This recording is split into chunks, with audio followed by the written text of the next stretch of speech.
और तुम जागते रहे मेरी वजह से। नींद नहीं आई। लेकिन तुम हिले तक नहीं कि कहीं मैं जाग ना जाऊं।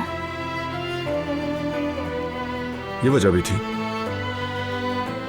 लेकिन काम हो गया। अब दिन भर के लिए कुछ नहीं मेरे पास। करीम के पास जाना है। मैं भी चलूं तुम्हारे साथ? ठीक है। ठीक है, मैं बस 5 मिनट में तैयार होकर आती हूँ।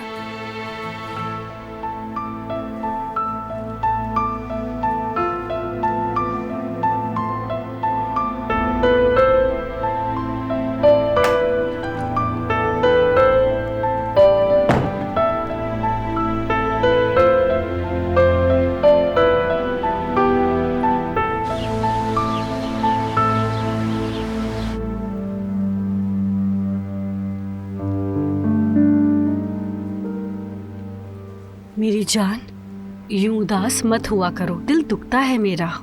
खुद को परेशान मत करो तुम्हारा इससे कोई ताल्लुक नहीं है। मैं जानती हूँ किससे ताल्लुक है। तुम्हारा दिमाग दिलान में उलझा हुआ है। खैरियत होगी इंशाल्लाह। जद्दत कौन है?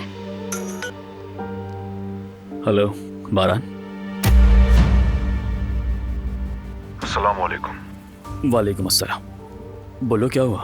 सब खैरियत तो है ना? मैं यही पूछने वाला था कि खैरियत है या नहीं।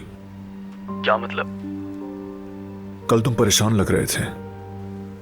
क्या कोई बात है तुम्हारे दिल में? कोई मदद चाहिए हो तो बताना, माली तौर पर या। अरे नहीं, कुछ भी नहीं। बस दिमाग थोड़ा उलझा हुआ है। बाप बनने का ख्याल अभी पूरी तरह हजम नहीं हो रहा मुझसे, शायद इसीलिए। फोन करने के लिए शुक्रिया। कोई बात नहीं, जैसा मैंने कहा, जब भी जरूरत हो बता देना, हम हाजिर हैं। हम भी हर वक्त हाजिर हैं। बहुत शुक्रिया।